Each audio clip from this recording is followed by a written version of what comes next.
Okay, Daphne and Velma, we see half the only paths we haven't explored in this book. No, we're nearing the end of this portion. We're almost at the light at the end of the tunnel. No, let's keep it up.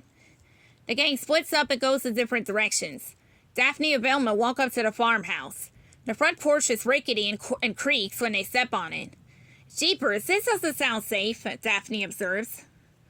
If it's this run down on the outside, I wonder how bad it is on the inside, Velma wonders. She grabs the door handle and turns the rusty metal knob.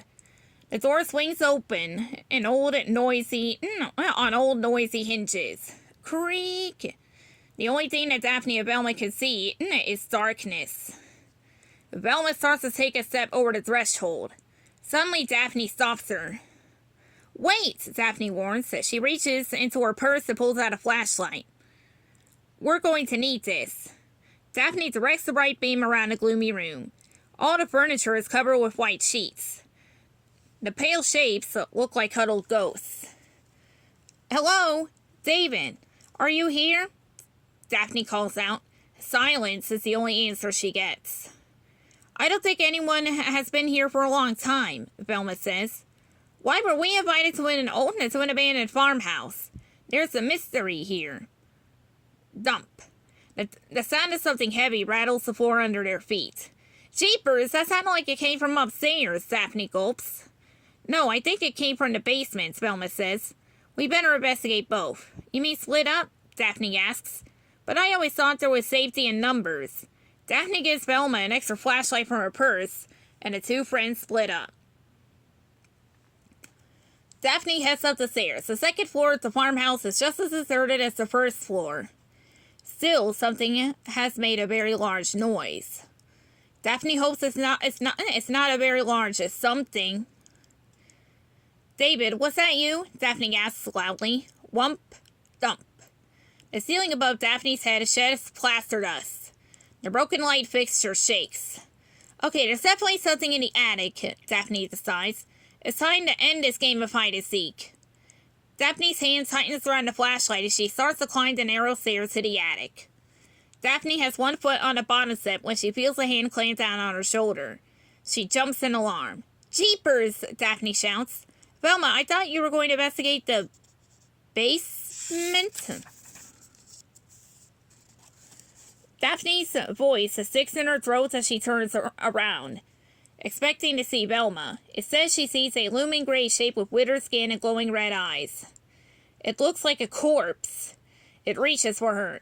Yeah, a zombie! Daphne yells. She tries to run, but her legs pinwheel in the air. The monster holds her by the collar and lifts her off the ground. Daphne twists around in a desperate attempt to escape. The ghoul's hand comes off. Daphne drops to the ground and runs. Now we're momentarily following Velma. While Daphne investigates upstairs, Velma decides to explore downstairs. She holds the extra flashlight in her hands and tries to keep it from shaking. The house is very spooky. It's not like David's famous paintings at all. Velma creeps cautiously through the living room to the kitchen. The curtains are closed on all the windows, and the room is very dark. Suddenly, Velma feels something brush her neck. The curtain moves as it's stroked by an invisible hand. She jumps in surprise. Jinkies! Velma shouts. Then she notices that the basement door is open. Oh, it's just a draft from the cellar. Velma goes to the door and peers down the dark stairs. Hello? Is anyone there? Velma calls down the stairs. She hears no human reply. Now clank! Suddenly there is a sound of metal hitting metal. Velma thinks the noise, follows the noise down into the cellar. Velma thinks that she hears whispering. She swings the flashlight beam around the room. The light illuminates stacks of cardboard boxes and plenty of spider webs. Everything is covered with dust except for an old wardrobe cabinet. Why is that piece of furniture so clean? Velma wonders. There's a mystery here. Curious. Velma reaches for the handle. Before she can open the door of the wardrobe, it swings open all by itself. A ghoulish face stares out at her. Okay, following Daphne again, on page 52. Daphne escapes the zombie by running up another set of stairs to the attic.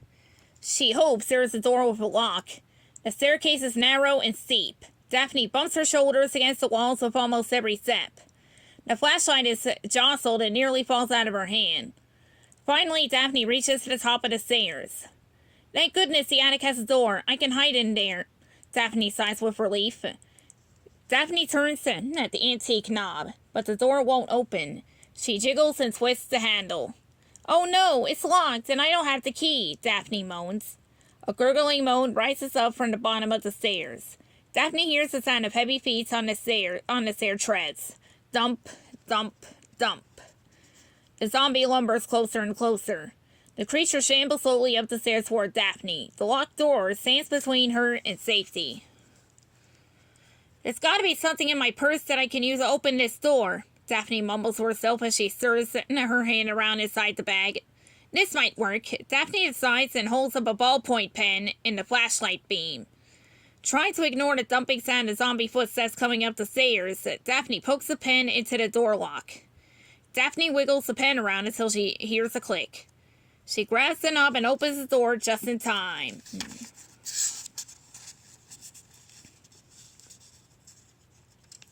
Daphne runs through the door and into the attic. She slams the door behind her and leans her body against it. The zombie pounds on the door with his fists. That was close, Daphne gasps as she bolts the door behind her.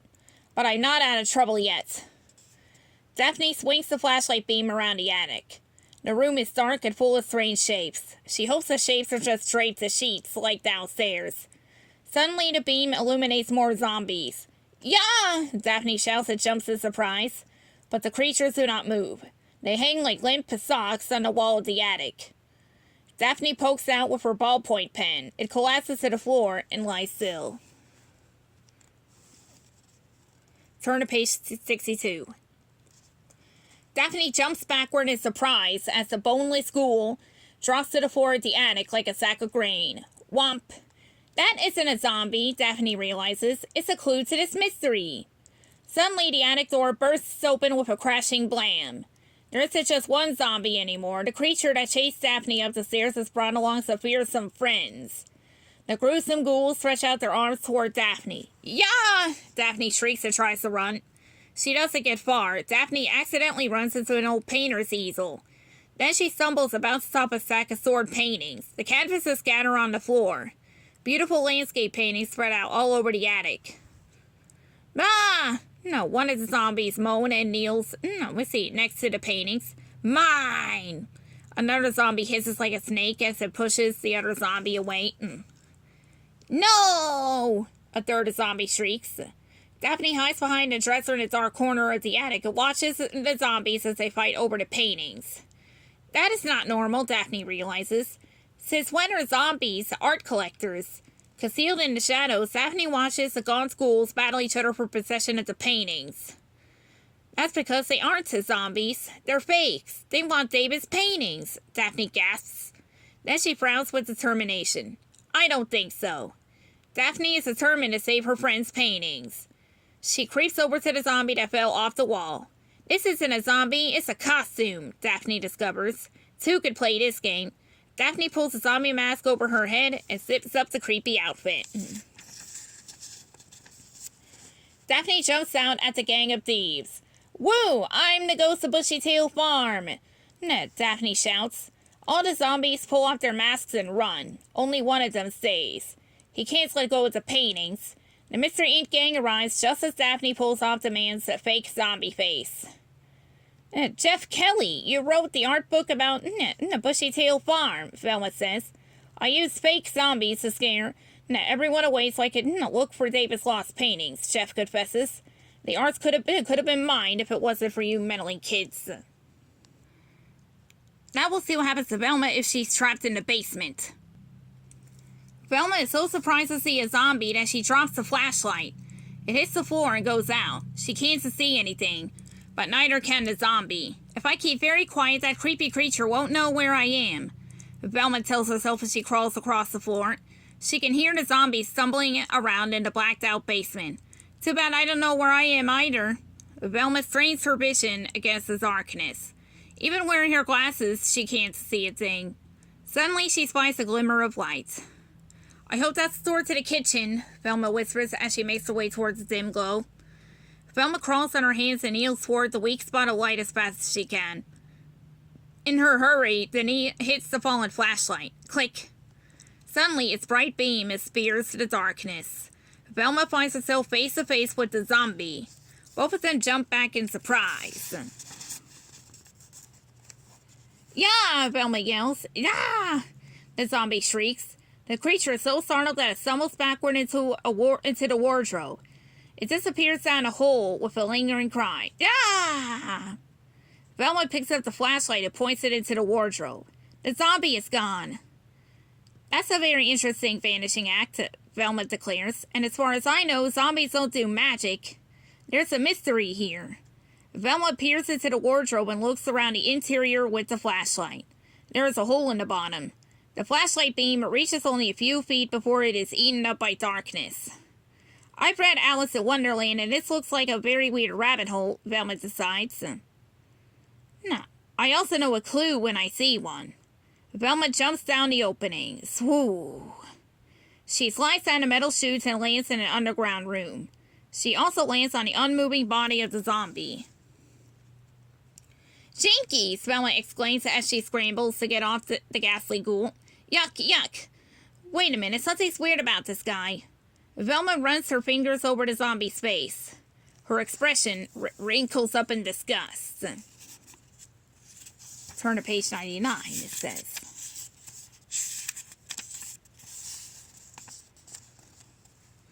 Velma knocks over the motionless zombie. She notices something about the creature that attracts her analytical eye.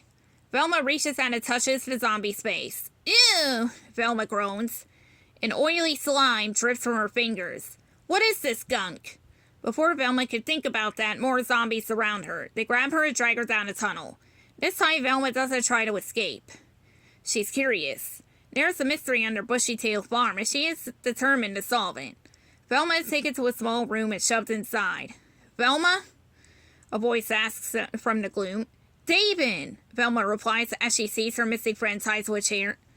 Am I ever glad to see you, David says. I've been kidnapped by zombies.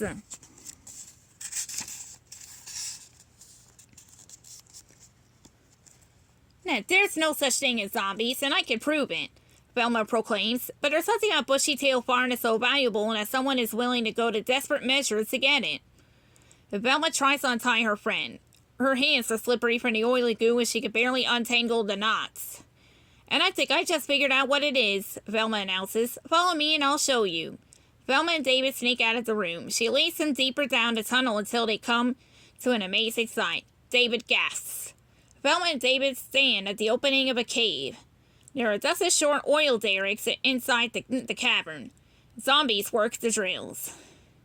There's petroleum oil under Bushytail Farm, Velma says. She holds out her hands covered in dark goo. This is a clue, that's all the mystery. It's crude oil. You meddlers, a voice grumbles. Velma and David turn to see a zombie behind them. Thinking fast, Velma uses the rope at once bound to David and lassos the creature. She ties a secure knot and pulls off the ghoulish disguise. Uncle Mel, David exclaims. Bah! I was going to force you to sign over the farm's mineral rights. And I would have gotten away with it, except for that girl, Mel confesses. Not just any girl, a member of Mystery Inc., Velma says.